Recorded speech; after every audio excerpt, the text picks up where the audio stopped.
Welcome to DEPT Commerce Week. We kicked off this morning live from Amsterdam and now continue with our afternoon session live from Hamburg, sunny Hamburg, Germany. We are very happy that you all tuned in, dear streamers, and that you all joined us, dear audience, here in the room. Great that you all here. Today we will immerse ourselves in discussions and sessions on the latest developments in commerce.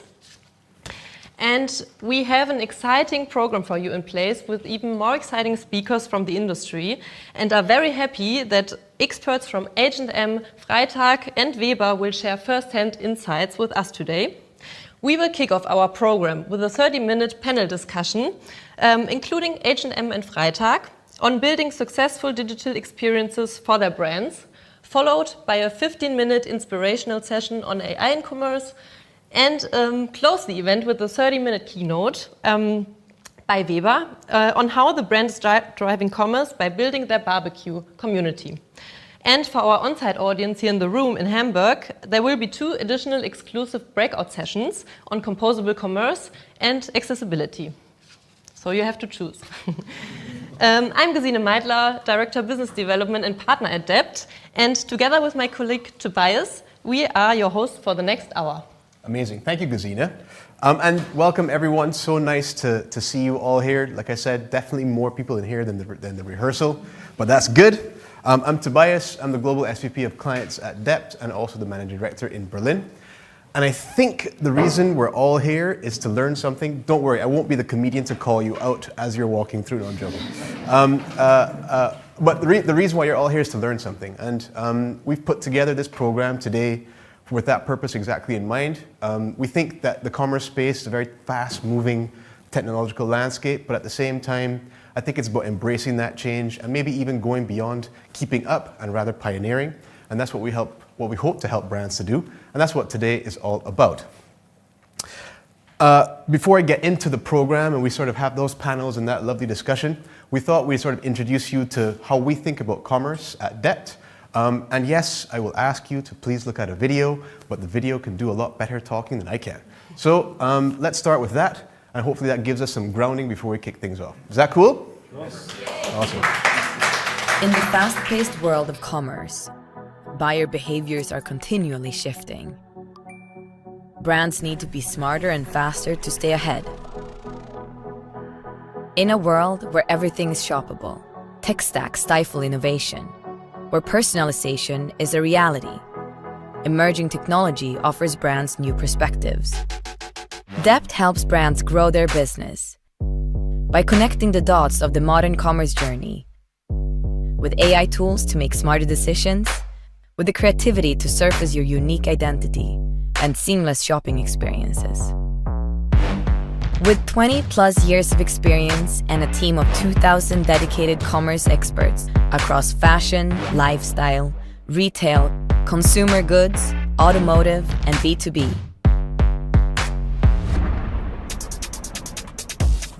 Together we deliver results, driving sales, fostering brand love, embracing future technology, MarTech, and AI. To connect with customers across the entire life cycle, better, faster, and authentically. Woo! Yay. Good. And now I'm very happy to introduce you to our first fantastic panelists in a conversation with Nora Kato, Digital Lead and Co-Company Leader at Freitag, and Oliver Lange, Head of H&M Beyond at H&M. Tobias will explore what these leading brands see as a way forward for commerce and customer experience and answer your questions you might have. Nora, Oliver, Tobias, the stage is yours. Thank you, Gesine. Round of applause. Thank you.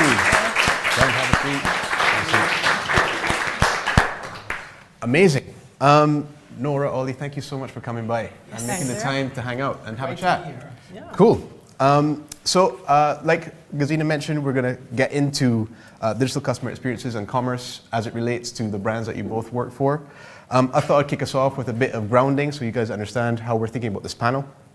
And I think typically when we think about commerce experiences online, the dominant narrative is how we can optimize our customer journeys to get the most out of our customers and ultimately drive revenue. And I'm not saying that that isn't important. I mean, that's what we're all here. That's what we're held accountable for.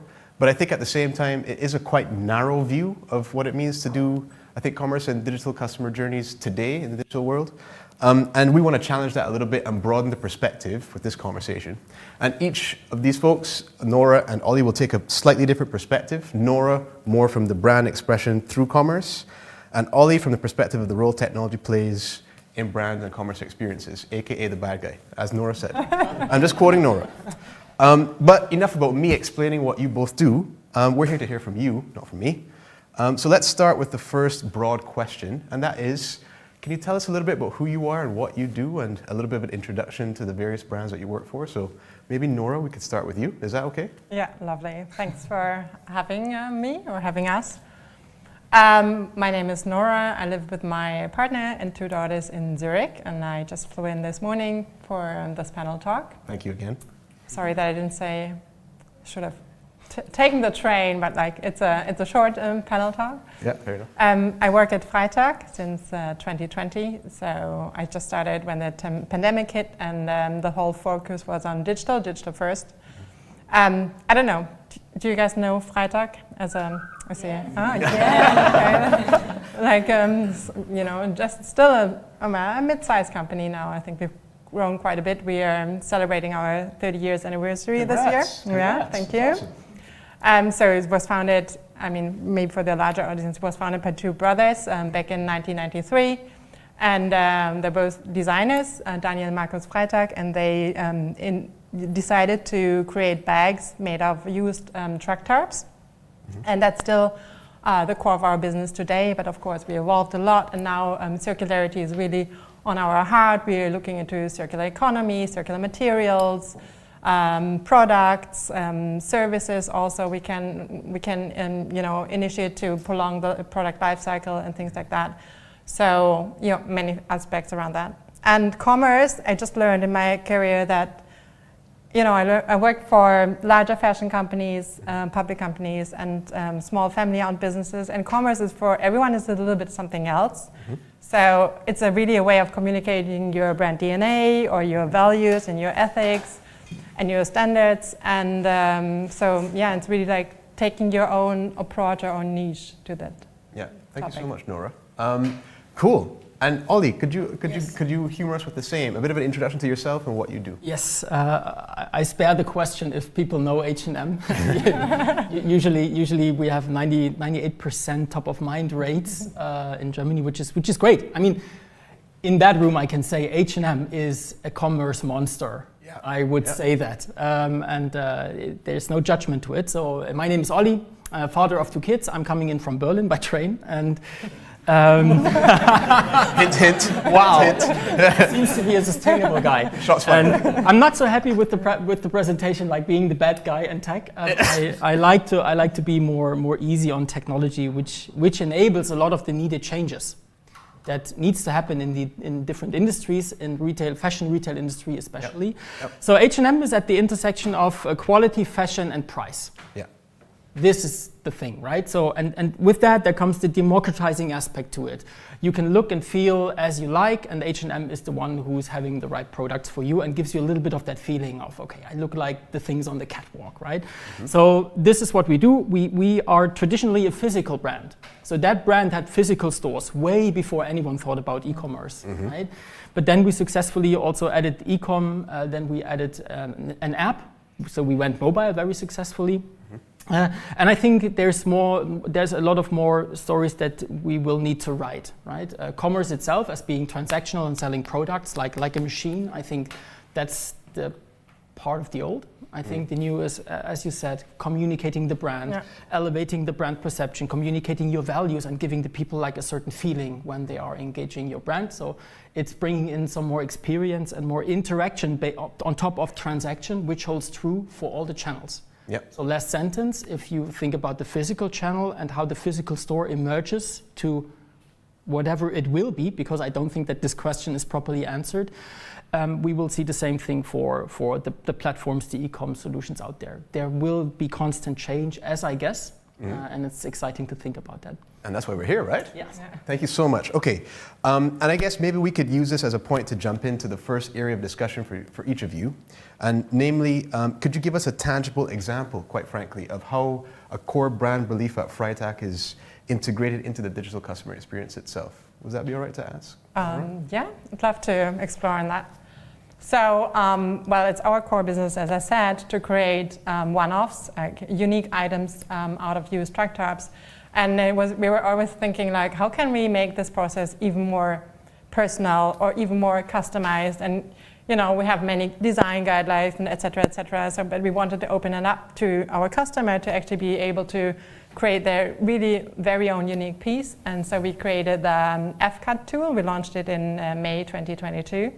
And that's what you can see here.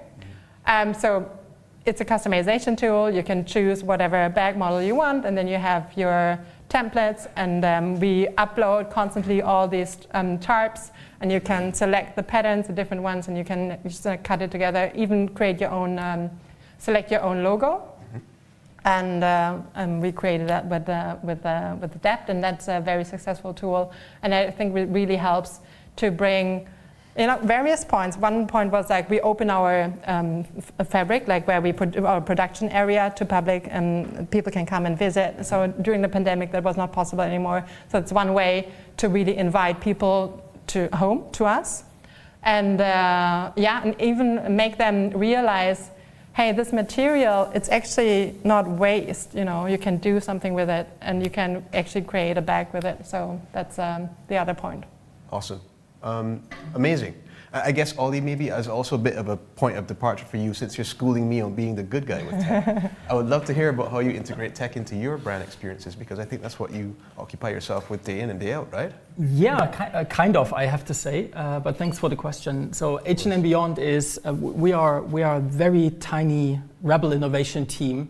So we are sitting in Berlin, a little bit far away from the mothership, and we do the stuff that no one is really watching at the moment. So we are pioneering stuff, as you said, which comes with positive and negative aspects to it. So I mean, every innovation or like creativity itself and just doing pilots and stuff all the time is obsolete if you don't make it through the running organization, if you can't scale. I mean, that's pressure on shoulders of innovators, as you guys might know. But however, we said that, okay, it seems that we're not lacking creativity and ideas. I think it's about collaboration, getting things done, getting things proven, and getting things through. So that's the mission of H&M Beyond. And we have done some very cool stuff with DEPT that we will have a look later. Yep. I just wanted to answer the question on e-com and what technologies are there. I wouldn't answer by the technology. I would just answer from a customer-centric point of view on what I believe is a fantastic thing. And it's the loyalty program that H&M offers. And if you look at that program, I can't tell you the exact number of participants, but it's a huge share of the German population. It's crazy. Imagine what you could do with that knowledge, with that expertise, with that shopping histories. So if you look at how you might use data to make even better personalized shopping experiences, adapt to the person's needs, letting an online store look like the person wants it to look like and not as you as a generic version of it. Why should someone show me kids' garments when I don't shop for kids? I do, so I need to see that. So that's one thing, and then using the data to offer unique experiences, improve the customer experiences, but also be smart in making your business model and the way how you produce and what you distribute, making this way more efficient. I think that's beautiful. And if you don't need to give discounts to a generic crowd, if you dedicate discounts to the specific needs and the specific wants of consumers, I think that's beautiful. And having this Hello Member, as we call it, this loyalty program live and making it seamless, so it works offline, it works online, it works in the app, it works cross countries, is an extremely smart idea. Awesome. Great. So as a recap, like just an introduction, so form a basis, we heard about FCut and also the loyalty program.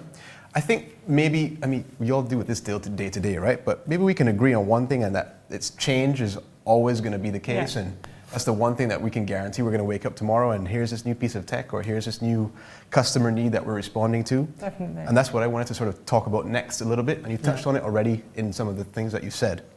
And I guess my question is, and I'll start with you, Ollie, this time. How has your brand's approach to commerce and the digital customer journey evolved to meet those changing needs, both from a customer standpoint and I think maybe even taking into account the needs of a younger demographic and a younger target audience? Oh, that's a fantastic question, and I hope I can at least give some points that are relevant. I think we are seeing a generation that is, I would say, different than before because it mixes in the changing world with crisis, a lot of trouble, huge complex systems like that, and a lot of paradoxes, I would even say, right? And we see that in that generation. There has never been a generation that had such a high attitudes and behavior gap, for example. Do you know the attitudes and behavior gap? What you think you should do and what you think is an appropriate answer to consuming meat, shopping more expensive stuff and more quality. So you can answer that question. So what is a good behavior? Yeah. If you look at what people really do, it's different. It's different, right? And it's not blaming anyone, right? I think this is what it is, and I think this is how we as individuals deal with that complex paradox changes in this world. If we look at it from an e-com perspective, I think that the pressure on brands or the ask for brands in being transparent. Yeah. In showing who they are, what they stand for, and what they not stand for. Taking a stand also like kind of in a political way. And being bloodily honest about what products you're selling, what you're offering to the people, I think this is at the moment, for me, this is like a basic. So drilling down in an online store in where this piece has been made, even if it's somewhere in Asia in a facility, I mean, this is what the people want to see, to give them the feeling that they can shop consciously. So that's one aspect to it. So it's about your whole business model and checking on your end, okay, does it make sense what we do and how we do, and what do we need to change? And this for fashion retail, as you might know, biggest challenge, overproduction. Yeah. And this is not because someone wants to overproduce, it's the inefficiency of a model. So there's a lot of things to do. Second answer to that question, if we look at the services, you can't oversee that still there is a tendency of things should be easy. Mm-hmm. It needs to be easy, right? So frictionless. We saw that in the physical store. No one really wants to wait on the fitting room. Mm-hmm. So what solutions do you need in a physical store? We've lost all our patience. Exactly. And in the online store, it's okay. What's the payment methods? So how can I afford fashion? Klarna, Pay Later, for example, right? Which is dedicated to the people, as well as delivery methods. I want to have a green delivery solution, like CO2 neutral or something, like giving these options to the people, which personalizes the experience, but also makes sure that together them with us, we are creating more sustainable choices. Mm. Last answer is the whole part of social media. Where does inspiration come from? How much attention span do I have? When I was a kid, I tell it to you, I was reading the Otto catalog. And as a young boy, I was looking at the underwear section. More often than I should, maybe. But that was the way of being inspired by fashion. Bad guys. Right? Creepy Ollie too. Exactly. But so the inspirational part is something else. So you need to find ways of making a very efficient e-com that is frictionless and that is great, that is worth spending time, but also you need to have the inspirational part somehow in, which is what I think we should all have a look at. Yeah, I think you have packaged up amazingly. To sort of dive in a little bit on that first point that you were talking about, accountability, which I think you have a certain vantage point being representative of H&M. That notion of circularity in the context of Freitag, I mean, is baked into even the way that you develop the product in the first place. How do you think about the concept of circularity at Freitag, and what are some of the things that you do to make that even more of a competitive advantage or integrate it further into your day-to-day? Well, we have it first of all. We are a purpose-driven brand. Mm-hmm. Oh, hi, there's someone like there's the man who worked with us on the FCAT. I just saw him in the audience. I'm sorry. Hello. Look at the glasses. Wow. Yeah, so it's in our DNA. We're a purpose-driven brand, so the purpose is intelligent design for a circular future, mm-hmm. and that's really like we center everything we do around that purpose. Mm-hmm. So whenever we invent a new product, and we look into, what can the material do? Can we go further here? Can we, reinvent what we did right now, truck tops, to make them circular, to put them on the road, that they're not virgin, but like, drove around a little bit and then take them back, make bags out of it, and then take them back and then recycle it. So we stopped looking at just like producing back. We really like focusing now on the whole chain and thinking about the end of life of a product and what we can do then again to take it back. And that's quite a process, I have to say. I bet. It's a rethinking of a company, and it's a rethinking of what's the core of our business model. Yeah, interesting. Yeah. It basically is everything that you do sort of incorporated into all the different aspects, right? Yeah. You mentioned also of your 3 points, social being the sort of circular influence piece. Mm-hmm. How does social has come into the play for H&M, for example? I think one example is how we creatively brought style boards to life, which means that you go to hm.com and you can create your own style board. So you select pieces that you like and you put it together like kind of a mood board. Mm-hmm. And you can give it a proper headline. This is the autumn styles of Tobias. Yeah. Right? So, and then you can share it to the community, but you can also participate by the others' trends and looks. So and this is a part that we saw that is very successful, which feels like people are willing to share what they believe in and how they want to look, and then they also want to give you feedback on what they think is cool about you. And I think on a platform like H&M with a lot of products to explore and also additional brands that we have brought in lately, so it's no longer only H&M selling at H&M. So this is a thing where we saw, okay, we can also be like a creative partner in that sense for the people, and we see, for example, in the time they spent on hm.com with these engagement topics and interactions, that dramatically extends the time that they spend with your brand on your own platform. So that's a great thing, and this is maybe one example. Amazing, and I know that it's something that we've worked on together with you as DEPT, the going from Web 2 to Web 3. I'd love to know, how did that even come to life, the H&M showroom piece? Yes, I hope we can see some pictures for that who hasn't seen it. So we are amazed by the idea of immersive commerce. So what's the next? What is behind transactional flat commerce and flat sites? We saw that there's dramatic trends that are tech driven, like having not a site to scroll down, but a place to go into. Mm-hmm. And imagine how you could leverage that for shopping, right? There's some fantastic examples from Clinique, for example, who's from the fashion industry, from the beauty industry here. And we have said, well, let's do a first use case. Let's build a showroom together with DEPT and another partner in Berlin, where you can go into and see fantastic campaigns, collections, where you can talk to the people, where you can chat with each other. And the beauty of it is so inclusive because it's bringing down walls. So you can go in there from everywhere in the world. You can sit in Manila and you can be in the showroom of H&M Berlin, for example, right? So this is a fantastic tool, and we saw that as a B2B tool or as a PR tool, this worked out fantastically. So we have managed to get a lot of stakeholders from press, media, and influencers in there. But then we said why not using this fantastic IP for selling stuff? And having local layers on campaigns, for example. We have done a virtual concert in that environment.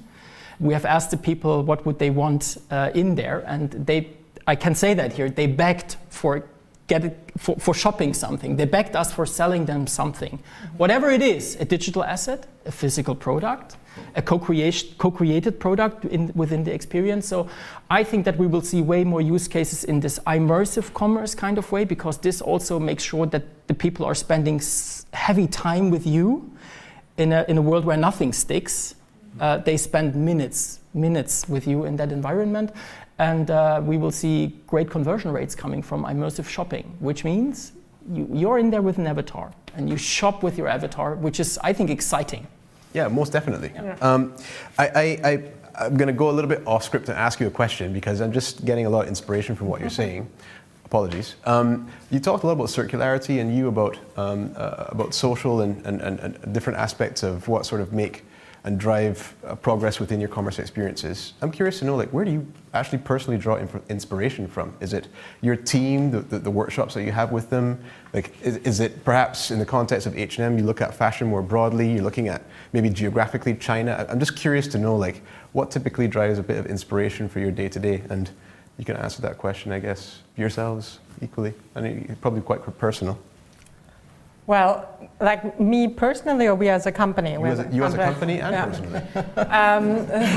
So, you know, I mean, there are many things. We're just like, because we have this purpose and that idea, for example, the other day when we reconstructed our store in Shanghai, we have a physical store there, and we had like lots of remodeling to do. And we ask ourselves a lot, like, so what do we do? Is that waste, or can we reduce it, reuse it in some way? And there was like some rubble, you know, of like bricks and stuff. So we like put them back together and make actually like brick stones out of it. Yeah. And put them in the store and build a wall. Or we had like this facade that was outside of the store, and we could reuse it. We thought about what does the community need right now, and because the space was so narrow and tiny. So we built a rooftop, and we made that open for public, so people could go there and like, you know, plant, do gardening and things like that. So it's like, I think, and that's really the heritage of the brothers to really think about, hey, what do we have at hand, and what else can we do with it? What's like, you know, what are ways to repurpose it? And that becomes quite a challenge, I think, internally. Like. Yeah, but it's funny how much the DNA of the it really rubs off. It really rubs off, and it sort of manifests itself, both digital, physical, no matter what you're sort of challenged with. I think it's and now it's, I mean, of course, like inspiration is like we have this idea, and now it's like, of course, looking into commerce, e-commerce, or physical stores, and like what, you know, we know it, like there are two sides of the commerce business, and there's like things like, you know, like all the emissions and everything. What can we do here to reduce it? What would be options could we have? You know, another, because right now everything is based in Zurich and we ship from Zurich. Could there be another option to that and stuff like that? So it's like really like rather looking at problems, we call them tensions it out because we have a holacratic organization, and trying to solve the tensions. I like tensions. Yeah, it's a very positive framing. Ollie, maybe same question for you. I can't frame it that positive. I think while you were speaking, I like the walls that I can run against too. Yeah. So being challenged by when people say, well, this will never work, or this we have tried already. This is from an innovation point of view. This is what drives me. And then apart from that, it's hard to be not inspired by this world. In the negative and in the positive. I feel that if you are open and if you are aware with what happens in the world, or very close surround you, then it can be your kids having fantastic questions, and can get really painful when your kids are asking you, what do you do for a living and how does this improve the world? Do your kids ask that? How old are your kids? I will tell you, yes. So that's a thing, but also part of the truth is that we have teams that are doing extensive research throughout the globe. And if you look at Asia, for example, you see a lot of things happen that you can also think about what would that mean, right? And then the last part is like being also inspired by other industries. So we talked about shared economy, we talked about circularity, and if you look at the mobility industry, for example, it seems like at the moment you don't need to own a car to drive it, which I love. It's romantic and it's idealistic in a city like Berlin, right? And it's hard as a business model. But what would that mean for fashion, for example, right? Do you need to really buy a garment, or do you just want to own a look? For a second, sometimes even for just making a picture for your Instagram account, which is crazy, but it's kind of easy to answer all these demands. And very relevant today with the technologies you have in place, right? So that's a bit the thing. Inspiration everywhere, but also like the feeling of we all have some power, we have some responsibility, and we need to put it in place for improve. That's a bit like also like a push as an inspiration, if I can say that. Yeah. If I might conclude, I think you just got to live the thing that you got to live it, and not just talk about it in theory, right? Like we can talk all day, but if you're living it in the brand or in the company that you work with and everyone is on the same page, you're probably likely to sort of make that happen. Super interesting. Okay, and I guess on that note, it sort of lends itself well to thinking about the question your kids ask you.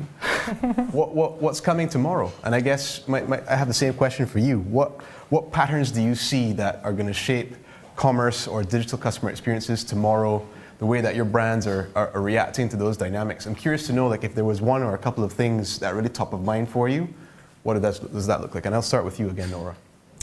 Well, I think I hop on one thing Ollie just beautifully mentioned. It's just like the generation now is much more open to shared economy, or is maybe the first generation that is open to shared economy compared to all other generations before.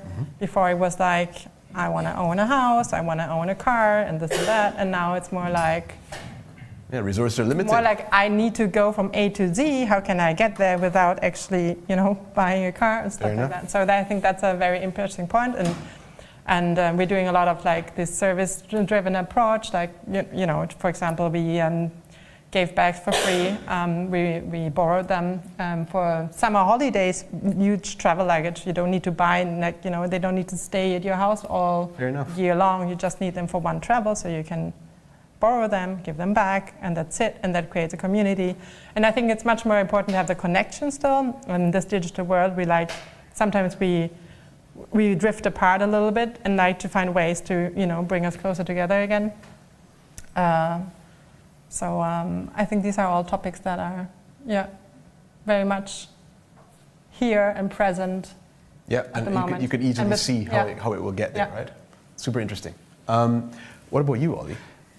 I love shared economy. I think that the initiatives in fashion, that's something where we will see huge developments. H&M is collecting old garments, unwanted garments, since 8 years in every store worldwide.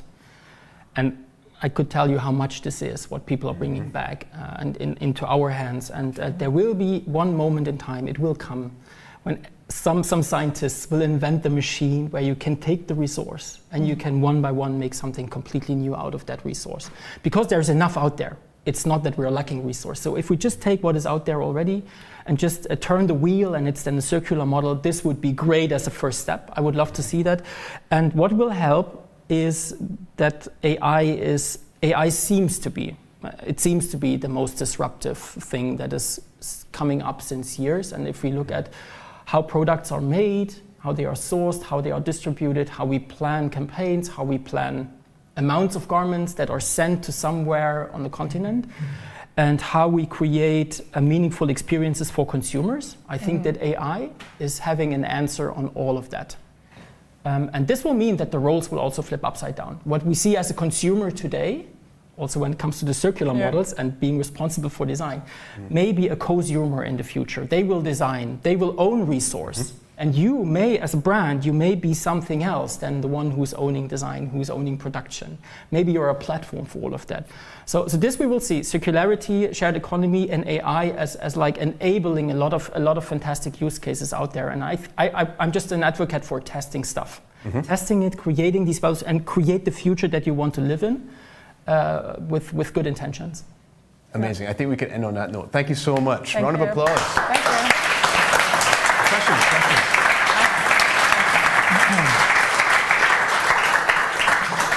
Cool. So we have a couple minutes for questions. Yeah, those things, right? So the floor is yours. You have the ability for those folks at home to send questions our way. I'll see them on my handy dandy mobile device. But you have the microphone here. From the audience here. Don't be shy. Otherwise, we can pick some from the chat. I have one. Melanie from Nike asked, what was your biggest learning so far in the context of circularity or circular commerce? And I guess maybe that's for both of you. Well, it's not that easy. There's not that one machine that can turn all this material around. So it's actually really tracing back on knowing what you have at hand.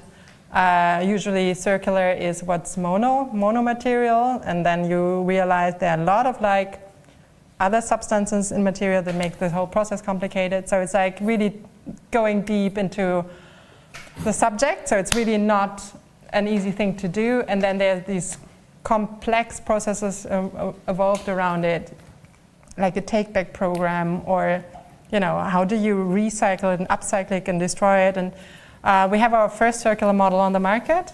It's an iPhone case. It's big like that, but still we're very proud. It's our first recycled, and no, we are very proud, and it's really cool. But it's it took a few years to get there, and it's a lot of things you have to think when you do it. Yeah. One for you? Yeah, was it Melanie from Nike? Yes, yeah, Melanie from Nike. Yeah. I think a success story is secondhand or pre-loved, as we call it. Yep. Mm-hmm. The growth rates for pre-loved is heavy. It's very small part of the business nowadays, but how it grows crazily. And I think that the beauty of it is if you mix and matches on your platform, and people can actively decide if they want to shop a second pre-loved version or if they want to shop a new item, and they can easily combine it. Then this is how you unlock the potential of it. So secondhand is great, whereas rental seems to be very, very hard in fashion, renting out piece, maybe in our segment, but secondhand is fantastic. And I think curation, making it also a little bit of sexy and take it out of that corner of this smells strange. This a very explicit example now, but I think this is how you can go in that field. People are asking for it.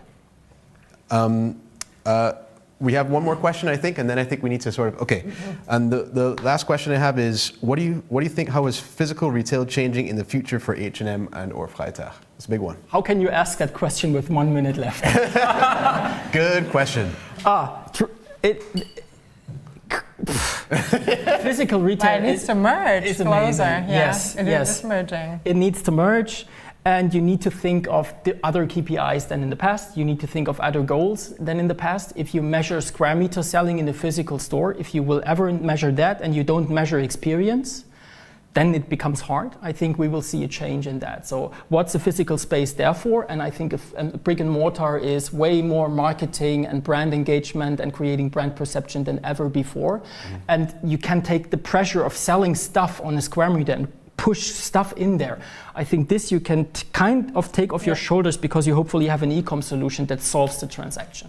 Yeah, it's really a community center now, as I said, with a public garden, or like we brought actually digital to the physical world with the F-Cut, because now we have a gaming tool and people in the physical world can actually game and cut the bags in the digital. So there's a much more like a fusion of these both worlds, and I think that's it's a way of bringing people together there and like exchange and have fun and like do fun things that cannot only happen in the digital environment. Fair enough. Because like after all, the human connection, It's still important. Yeah. I think we've all learned that after COVID. Yeah. Thank you again so much. Round of applause, folks. Okay, thank you.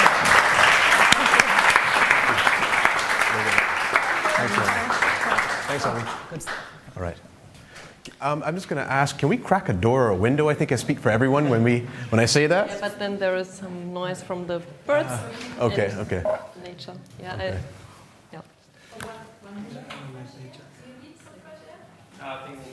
We'll be all right. Okay. So yeah, thank you so much again. Super exciting insights, and I'm sure many brands here can learn from it and draw some inspiration from it. Another topic, that is on everyone's mind right now, and Oliver already mentioned it, is AI. Unfortunately, my colleague Tim Schröder, who was planned for this session, cannot be here with us today. So get well soon, Tim. But we didn't want you to miss the session, and fortunately, Tobias is stepping in. And he will now take you into the world of data and artificial intelligence and show you some opportunities on how you, as a brand and retailer, can optimize your customer experience with AI. Thanks, Gesine. Thank you. All right. As you can see, I am not Tim. But I will do my best, because I thought all these lovely folks are coming out and tuning in. How do we not do this part of the session? So, but I guess what I'm asking you is take it easy on me. I'm sort of getting used to the content over the past couple of days, but I have worked closely with Tim, and I think I can speak to it and give it some justice. So I'll start with a bit of an observation. I think that's maybe a note that you can all relate to if you're in commerce or if you're working in digital customer experiences in general. And that's the topic of personalization. And I think, needless to say, it's expected. We can see some of the stats here. 71% of folks expect personalization now to be embedded into our experiences. 76% are more likely to purchase from brands that actually do personalize. And we're also seeing that more revenue is generated from companies that personalize as well. So needless to say, we know personalization generates faster rates of revenue growth, but the implementation of personalization is being delayed. And why? Because smart personalization techniques are quite frankly labor intensive and flawed. And I think you can probably sympathize with that notion if you have anything to do with some of these techniques that are being used today to drive personalization.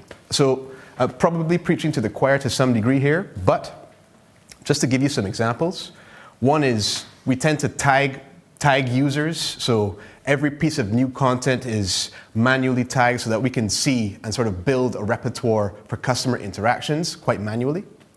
A second way that we tend to do this is through recommendation engines. They're reliant on product feeds, keywords, hyperlinks, and some AI modeling, but we struggle to create really excellent search unless we're building on big, large language models, which some companies do, but very few. And the third is taxonomies. So we sit in a room and decide these are the categories that are important for a website, and we categorize it based on that. But that's based on our notion of what we think is important or our guess as to what customers are looking for, right? It's still very predetermined. So I think, needless to say, we think generative AI has become that differentiator in personalization. And what I would like to do today is just take you through just how that looks like and how we think about it. And classically, we talk about generative AI, or oftentimes, I don't say classically, but oftentimes about better, faster, and cheaper content. And here are just a few examples of how that comes to life, even in the context of DEPT. So in this example you're seeing on the design side, we were able to create content for eBay trading cards for this campaign using Midjourney at 7 times the speed that we typically could do manually. Or for BrewDog, product shots were faster and cheaper than if we had just sort of done them manually as well, again, leveraging Midjourney. Copywriting for ads, we're saving lots of time by using ChatGPT for clients including Mila JBL-Swarovski. Translations is also something that we're seeing a lot of benefit in using generative AI.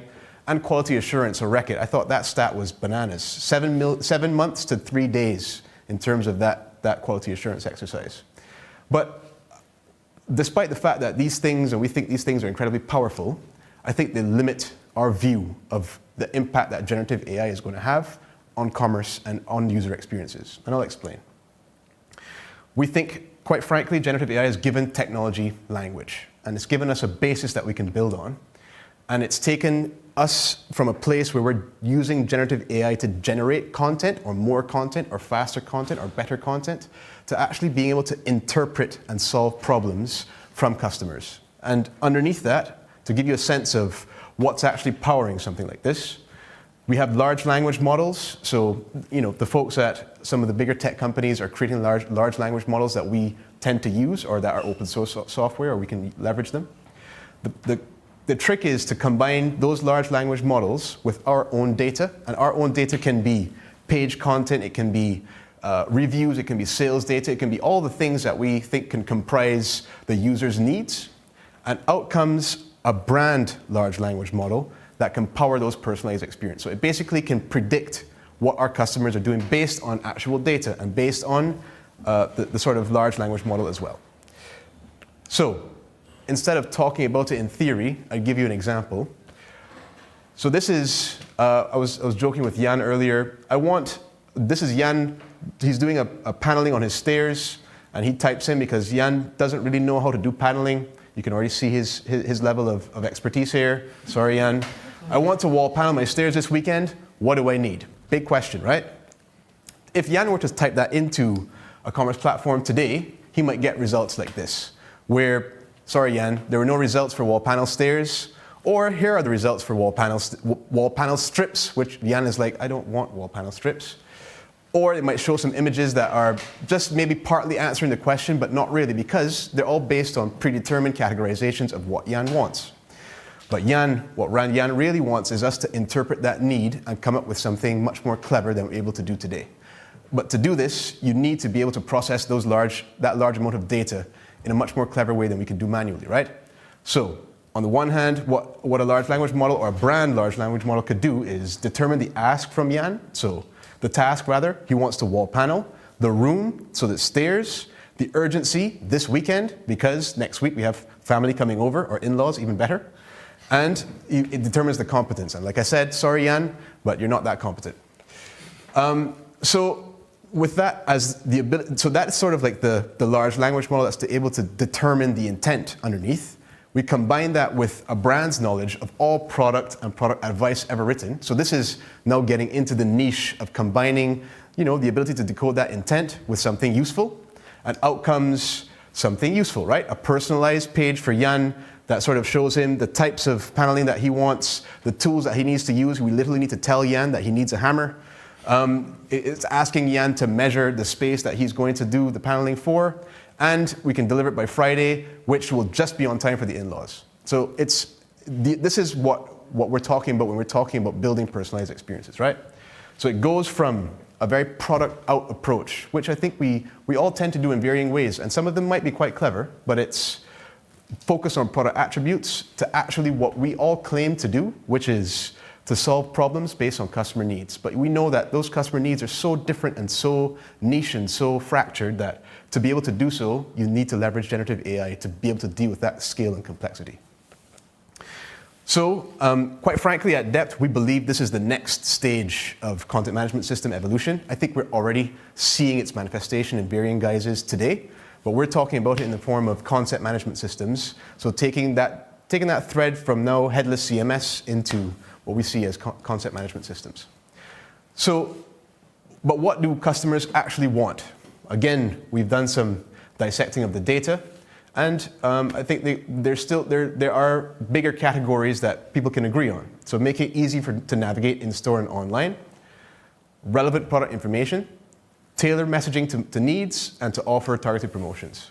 So here's an example from Hyatt where I'll read it out a little bit, but basically, my wife and I are looking for a place to stay. It's an interactive chatbot where it starts to introduce recommendations that are suited to that conversational need. So rather than sort of simple decision processes, it is decoding the actual intent and the various aspects of that language and giving recommendations and responding to those needs as they evolve. So make it easier to navigate online. Or it could be relevant product or service recommendations. So Jan again has a T-shirt. Sorry, Jan.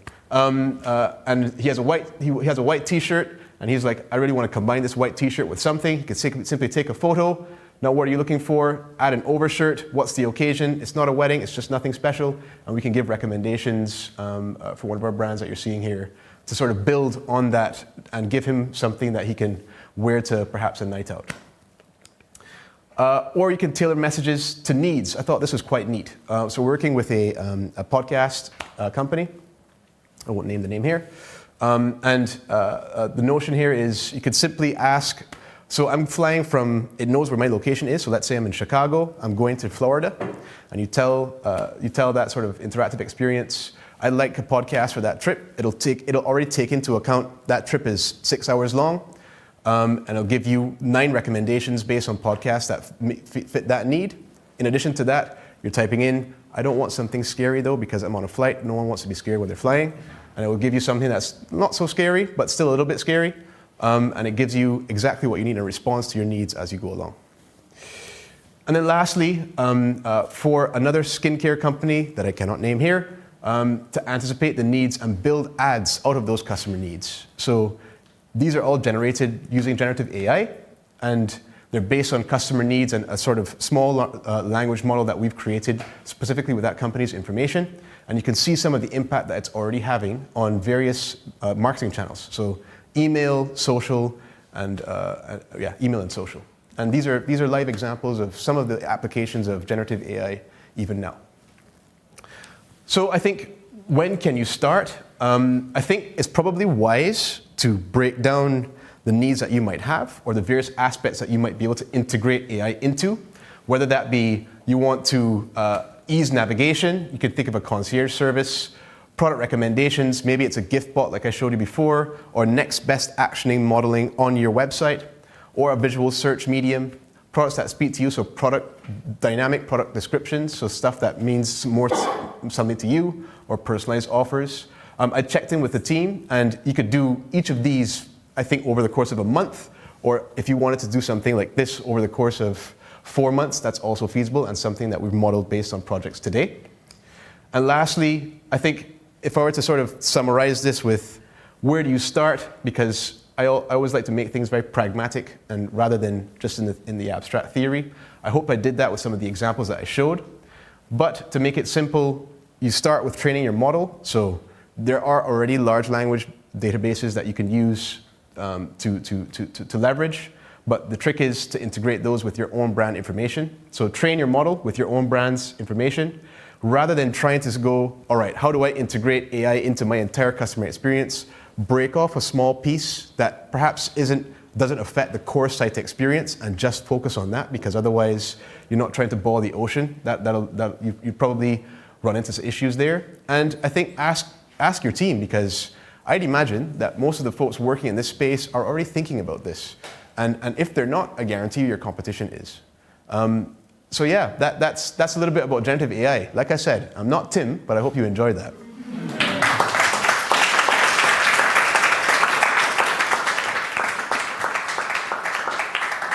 I think if there are questions, I do my best to answer them as best I can for now.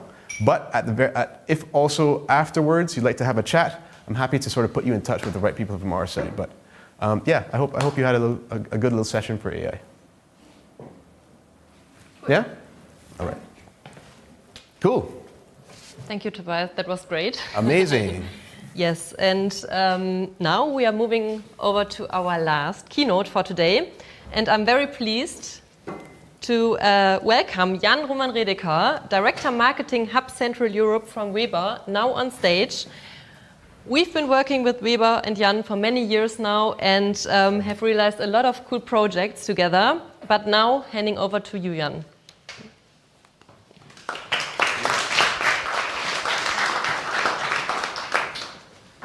So my name is Jan. I'm the AI victim of Tobias. Sorry, Jan. I'm the problem, right?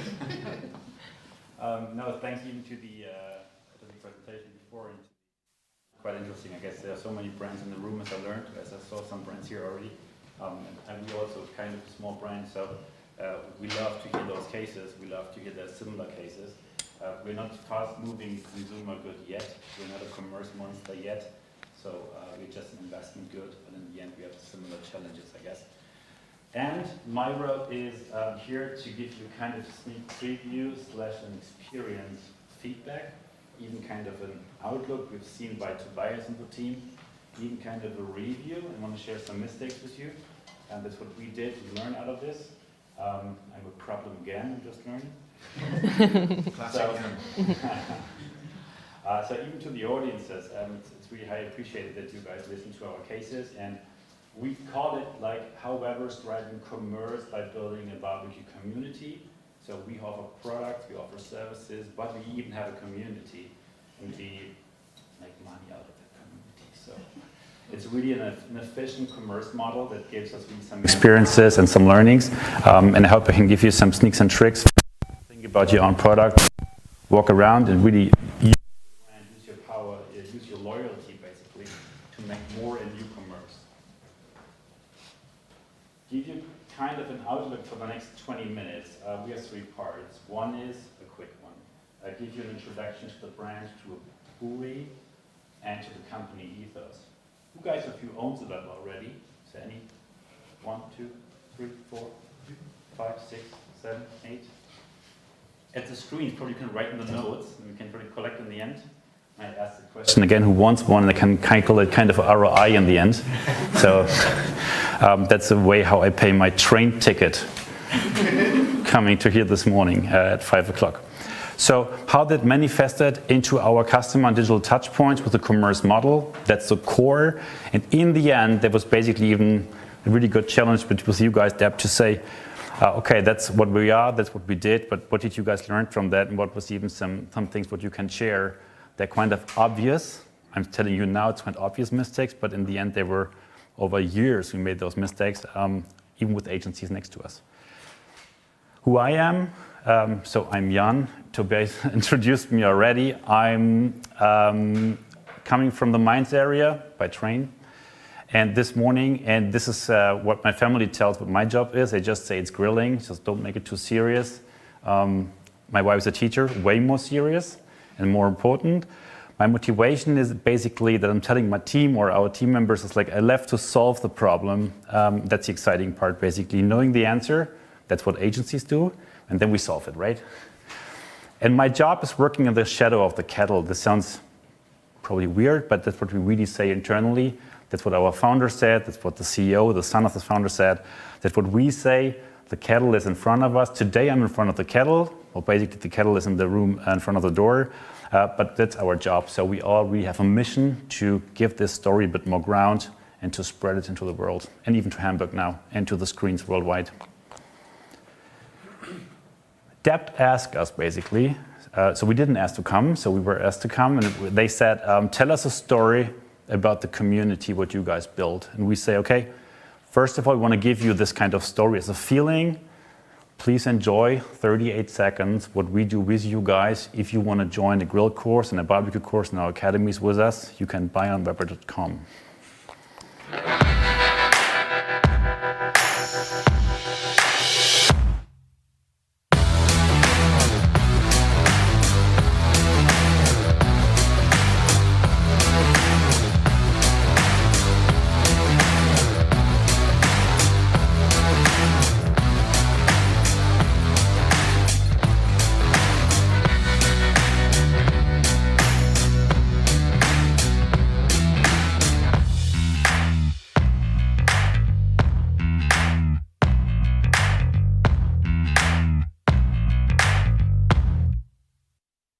The Grill Academy.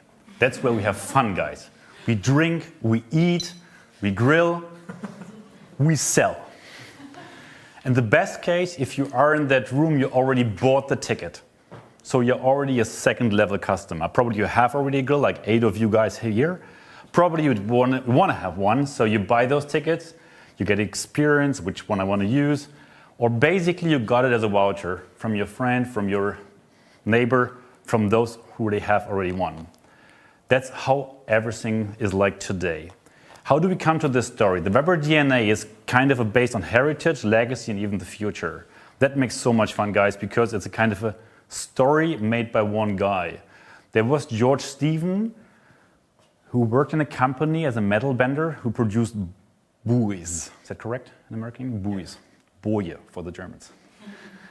And he had his garden, and he had his brick and mortar grill. Some of you guys have, what is the best grill I ever had? And then it was a windy city of Chicago, and it was kind of windy, and what happened, so the fire turned down. So he took one of these buoys from his company, he just cut it in half and put some charcoal inside, and that was the story of the first Weber kettle. So then the wens and the legs, and even in Americas, we have a patent on a 3-leg grill, so there's no other 3-leg grill in America.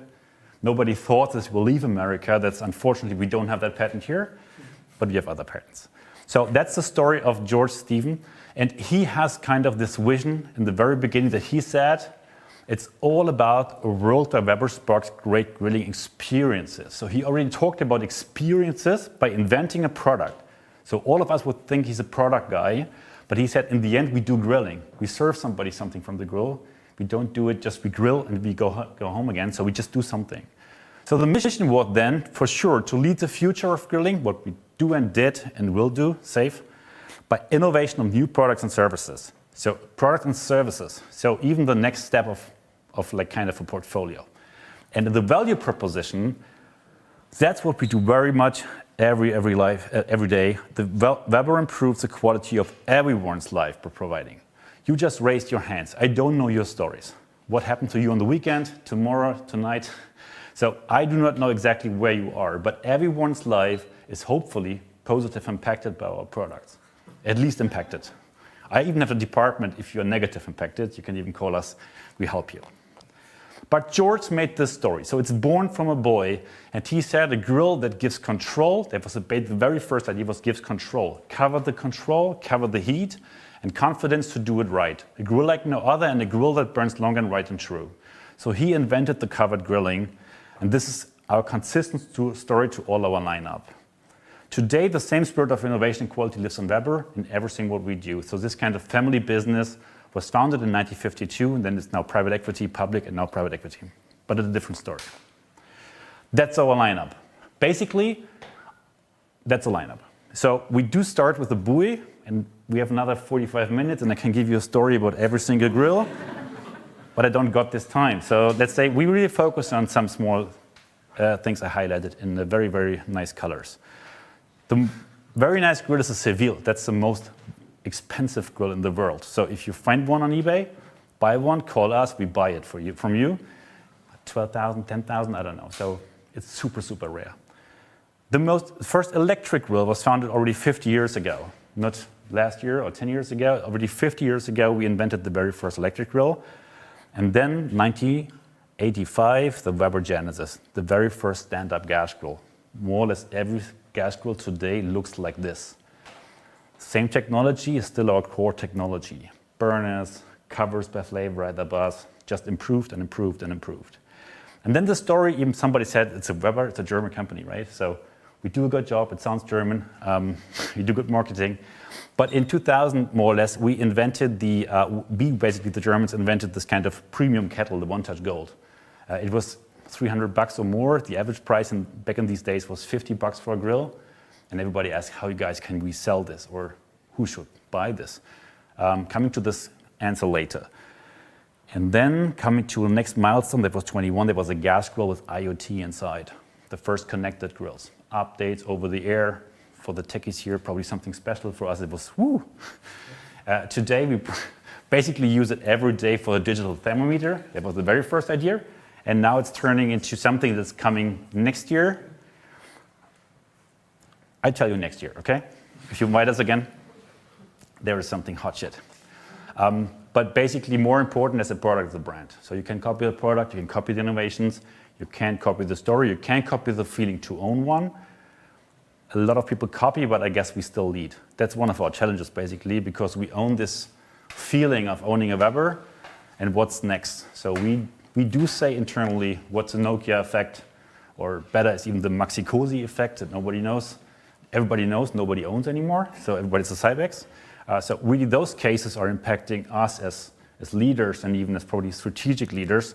We're not blind, so we're not saying all of this is so successful. This has been successful until last year basically, and this year is the very first one where we are really struggling. So we have had Corona years or COVID years, super, super successful. Therefore, we have probably another year like this to say, okay, guys, you can aufrappeln in Germany, I would say, and then come back to business next year, please. But next year is a key year, we all say. So in Germany, we say pants down. I'm not sure if that's correct in English, but we were already at the Otto catalog, so I'm quite safe. One more idea behind to give you a bit of a background from leading the brand from a marketing perspective and coming then to the technologies or challenges later. The creating a lifestyle is leading a category. So this category wasn't existing. So the category was, where do you guys buy a grill, basically? First answer. Online. Sure, in this room, yes. Somebody said Baumarkt, or somebody said DIY stores. In the US, it's 95% of our business.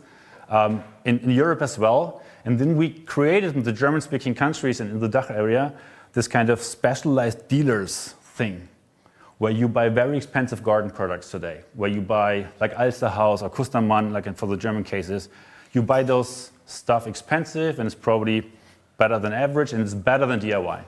And so we went to those stores and sold our product. That was the first thing of the success story, because then you can get another price level. You're not comparable, you're not standing next to each other Asia grills. So that's a really, really good differentiation. And then we did something what was really a challenge internally. We said we ignore the bare bone pragmatics. So we ignore everybody who wants to grill, because those people buy cheap grills, one-time grills, petrol station grills. So we go to people that want an investment. They buy a kitchenette. They buy something else. So we said, okay, we ignore them. Then we said we ignite cooking enthusiasts. So we don't go to grillers, we go to cooking people, because the audience is way bigger. And we do cooking on a grill, basically, and we cook outside. And we inspired, engaged, entertained as one of our personas, basically. So people who grill, people who cook, that makes sense. But there are so many people who invite friends, they cannot cook. They just invite friends. They want to gather around, hang around. I lived in Berlin for 6 years. You were invited everywhere, bad food, bad drinks, but super good party. I said, how does it work? But they just gather around. So we said, even those cooking enthusiasts are safe, but to inspire the engaged entertainers to have you on the balcony or in the garden, it's the next level, because those have different, different requirements to our brand based on those foodies. And this comes then to the question, how do we look today? Because this was all the past. And now the brand is completely refreshed since 1 week, basically. So you are the first guys external who see this brand refresh. And I just give you a sneak preview that we have a consistency brand refresh global based on company leaders from the 3 biggest markets in the world. So it's US, Germany, and Australia. And we developed with one agency from London a kind of a new global brand refresh to get even ready for the future and to more or less let those CI behind us. Because we said there is nothing global that fits everywhere, no way. So we made a job with the agency to say, you see all of this, and the people ask, when do we get the pictures? We said, that's just scribbled picture, AI pictures. So we just said, you guys have to do your own stuff, but your own local stuff. This does not work, for instance. Okay, this does work probably in South Africa, but it does not work in north of Germany. So our intention now is really to give a guidance to make your things local, right? And to have then local excellence. Even go bold into colors, going away from the red, white, black. This is even more standard and classic. But then go into pepper pink, for instance, a secondary color. And this kind of feeling is hopefully successful, that we feel we are ready even for who said it, Jen said, and so that we really have more opportunities to go with different products into different audiences. And the ecosystem, it's one of the parts that we said we would love to get you in, because coming from the CI and then coming from the products into the brand, we build a kind of an ecosystem where we pick out the commerce model now at the next steps. And this ecosystem is built on the idea we're coming from producing products, selling it at retail, having for sure certain touch points. You guys are probably better experts than I am. We built this Grid Academy, independent first. Come to us, have fun with us, we grill with you. First the dealers, by the way, story later. And then we had the Weber store integration, and then we had the IoT integration at the same time. And those ecosystems were kind of a probably success model that we went away from a product-driven communication and a product-driven story. And that's the way, that's probably a reason why you feel I'm owning a bit more, and you can get into more touch points with us, besides the very, very standard ones in the bottom. Community commerce model. So now we are in the middle of this idea of what we want to tell you. The community commerce model was invented by the challenge, how get dealers the products to customers with such a high price point. So we simply invited dealers, come to us, grill with us, and just get close to the products and feel the difference. And then it's a pretty easy story. They just said, can we just come around private next week or later on with my friends? And it's okay, no, I don't know, it's just a dealer training. So we offered some just random grill events. In these grill events, people ask, can I learn some more as just eating and grilling and having a good time? So they ask specific questions. That's what Germans do, basically. Can you give me more details?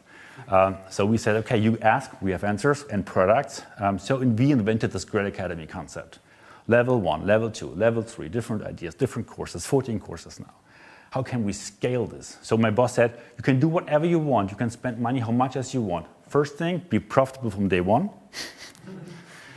Second, you have to scale it. So what did we say? We said, okay, day one was impossible. So we rented basically a small location, costs on us, gave it to another chef, he should run it. So I said, give me just 6 months if somebody really books those courses. People booked courses, we were safe. Easy Magento online shop, very, very pragmatic those days. So parallel website for all data people here. So data was completely somewhere else as we had our own data, but we sold courses. And then we said, how can we scale this? And the scalability, is that correct? The scalability said, okay, it needs to be like a franchise model, it needs to be like a platform model. So we had the theory in mind. We asked experts, we asked us, and then we asked others to run those courses for us. That was basically the first step into the scalability. So we had different locations, different people, most important people who's running those courses. They got the brand from us in their hands and offering the people a 4 hours course, and they spent more or less €100 for that 4 hours. That's where we say the dealers were the very first stage before 2010. Everything was around dealers. And then we said, we built up a grid academy with nice numbers and huge participants, up to 200,000 per year, that we said in the end, what our founder said, we're not metal benders, we're in the entertainment business. And that's what we took serious. And the best thing is we made money out of this, because not of day one, but of probably in the 3 or 6 first 2 months, we said, okay, what do we need to make it profitable? And it was pretty easy. We need to own the money from the consumers to us, so they have to pay to our web shop. And the others who offer these courses need to get not all of our money, so just a part of it, / a fee model or licensing model. We're selling products, by the way, so that was really a kind of a blank shield, and we made so many mistakes in that business. But that was the very first step. And then we said, the first B2C courses were so successful that we had this own shop, this own Magento shop, and this own Magento shop was the very first, I would like to say, field where we made all of the mistakes you can do, because selling those courses back in these days was really complex. The agency said, okay, what's the product? I said, I guess the course. Okay, what is the product? Has an SKU, 1, 2, 3, 4, 5, basic course. When is that course? I said, Sunday next week. What is the SKU? I said, that's a basic course. No, next Monday is another course and next Tuesday. So it was this kind of event business, and to really figure out which kind of business model / course model fits behind selling those events. Don't telling you now, I guess even most of you or some of you know more than I do in this case, but back in these days it was quite interesting to understand that you need to create a product, selling it on different dates. You get the money at different points because you're selling it today. You're coming to the location in 3 weeks, and the location gets the money 4 weeks after. And all those processes in a kind of a global corporate company selling grills, a bit complex. So what did we do? We had a tech challenge. So we asked a startup. Sure, startups are cool, startups are cheap. Startups are easy to scale. We asked BookingKit, it's a partner from us, invented 2014 in Berlin.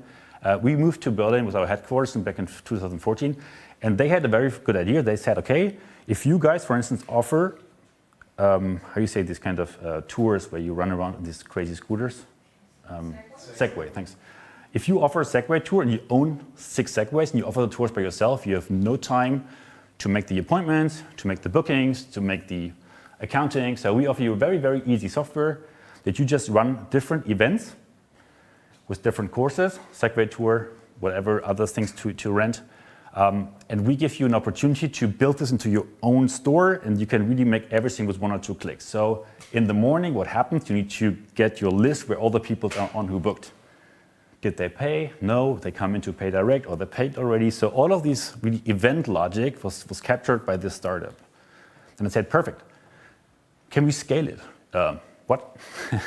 Scale it. Okay, so we did ask the question, can we just scale the idea that not we are the people who offer those courses, that are others doing this?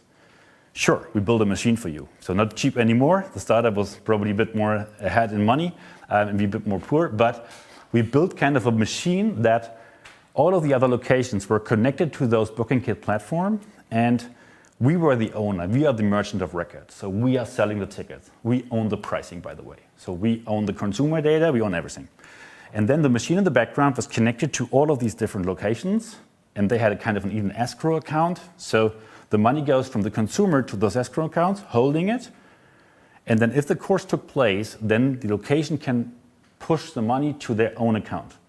Before, we had a 15 people back office team to managing all those invoices, creating invoices. One day before the course, somebody said, can I come a week later?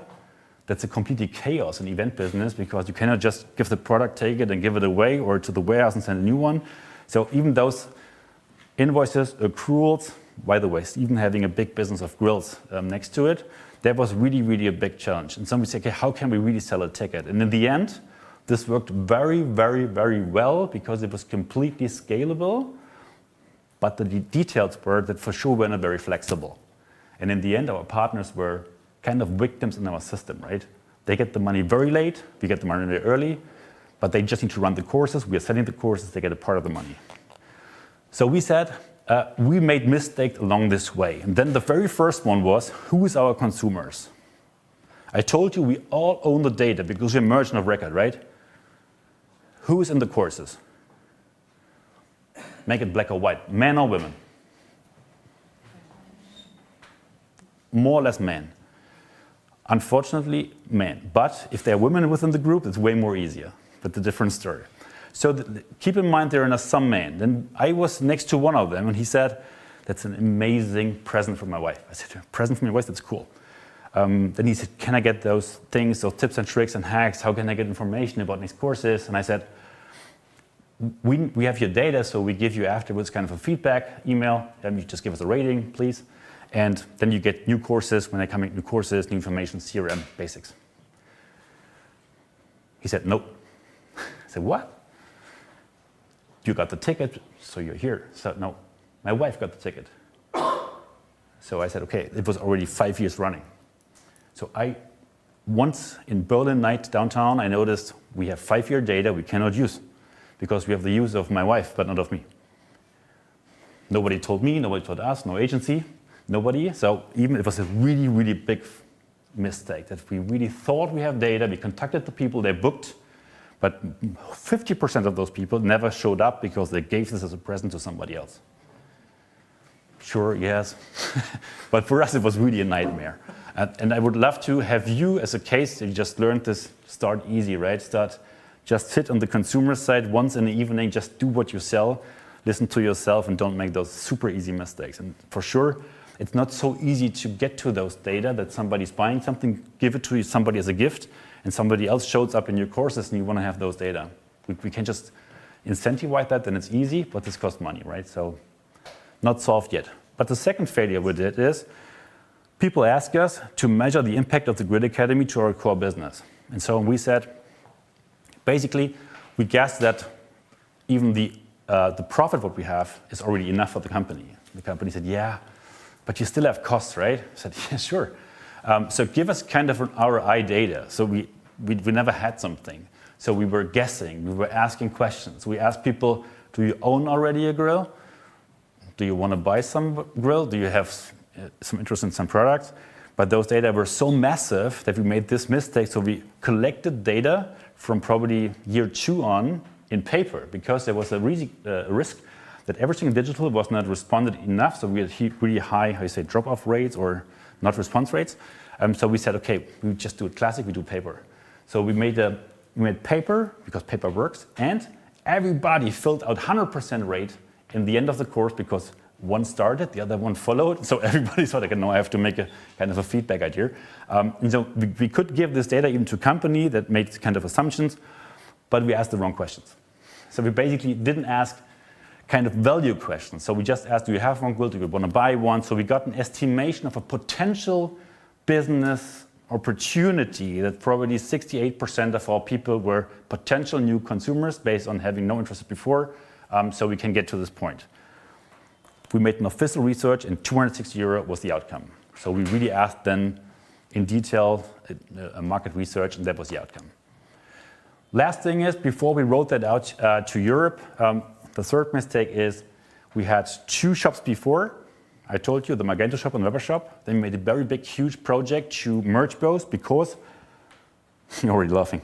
The idea was consumers buy a grill and a grill course. Best consumer experience.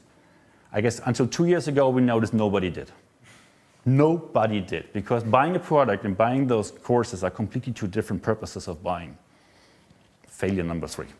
Rolling it out, it's just so easy because it was scalable. So even we went with those software to other markets and gave this idea to say, you guys need no backup teams, no financial teams. And that was our company loved this idea of having no financial hassle. So that's the reason why we scaled this up and could really roll that out. And the last thing is when we connected, that was what we just said with Berlin, we connected the digital world with retail. So we invented the very first Weber store in Berlin, Hackischer Markt, rolled out now even to the world. Australia has more than 60% of the business purely on own commerce now. And this concept worked very, very well because in summer you sell grills. In winter, gifts, parties, B2B, events, you have the profitability per square meter. And this is very important for an annual concept with the monobrand store. And that's what we want to roll out, but it has different challenges, different meeting probably. And that's the question, what's next? And before I just start into this, I need to drink one glass of water. But I would like to sum it up in a very short movie, giving you this kind of feeling, how do we see our consumer? Future consumer. This is Lars. Lars is our consumer. Lars is a backyard, house, a dog. It could even be a female Lars or a divorced Lars, but call it Lars. Lars want to buy a grill, charcoal, gas, electric, pellet, griddle next year, just something new. You get it next year. So he asks his mother-in-law, he asks his neighbors, he asks his colleagues, and he's searching online. So the complete consumer journey. You guys sell a product, that's even your customer. Now he bought already. Pretty fast conversion, but that's our job. So he just goes to the store, takes it home, has his grill, is super proud and says, let's look what my neighbors say, what my friends say, what my family say. So he just went home, or he goes home, he builds it up. We have an own app. So you just do the app, you can just see it 3D, you can turn it around, you can redo step by step by step. Even I can do this because you said I'm the problem. I don't need an AI for this, but that's probably the next step. And now I am, or Lars, is a backyard hero. The neighbor's jealous, the family's happy, sun is shining, everything's happy. So normally the story ends now.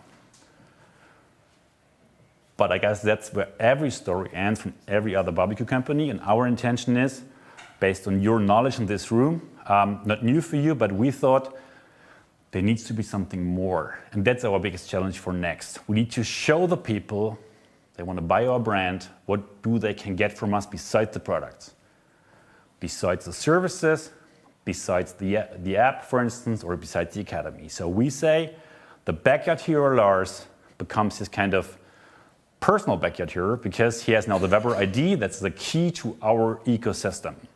And the ecosystem needs to cover probably more than just the grill.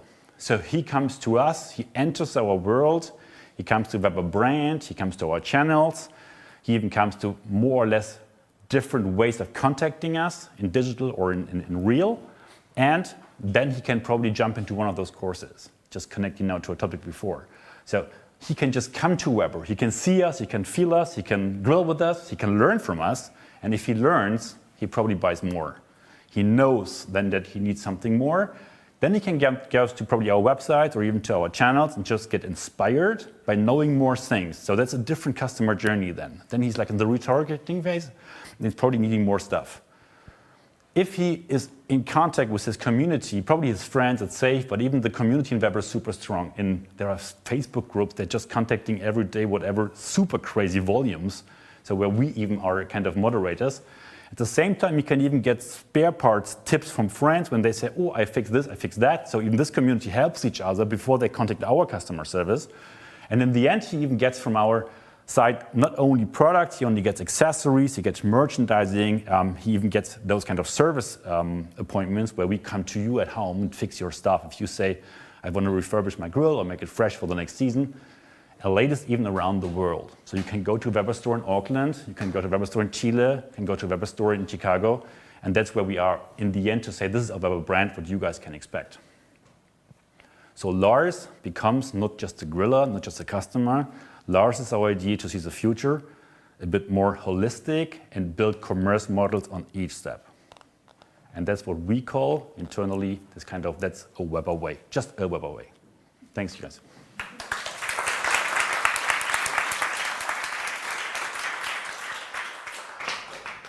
Well done, Jan. Looks like you can build stuff. After all. Probably. Yeah, without AI. Thank you so much. Cool. So again, we have a bit of a Q&A session, Jan. Thanks. If you don't mind, if you have time, I will get my handy dandy mobile device out again. But I also have some questions for you. But first, let me ask: do you have any questions for Jan? Given he give us a look under the hood of his grill. Hey, see what I did there? The lid. Oh yeah, there you go. Any questions in the room? Nope. Maybe one question. Oh yeah, sure. So we bought our Weber on eBay Kleinanzeigen. Oh. How do you cycle? Yeah. How do you make contact with those customers? That's a very good question. First of all, very positive because you cycled already. So this grill went already from somebody to somebody. And I guess our job is actually to get you in this kind of community world, to inspire you even with kind of as a new customer. So in this case, you're a new customer, but you have already a grill. So you don't have the opportunity to know you have those Weber ID, for instance. So it's a classic first-time consumer contact, I guess. It's the most expensive one, but at the same time, I guess you will find us because if you buy it, kind of pre-loved, then you would probably change the grades, or for instance, to have a fresh grill. And then I guess you come to us first, and then we know this. And then a customer team, for instance, my team is briefed to give you this kind of, oh, you have this grill, we have some ideas to help you to have a better experience. So it's not just taking care about your problems, it's even helping you for the future / selling you something on top. Okay, I have another question for you. And I think you touched on it as well. Some of the stuff that I thought was most interesting was the challenges that you faced and the mistakes that you make along the way. I think that's like more of a realistic picture of the stuff that we go through in our day-to-day as well.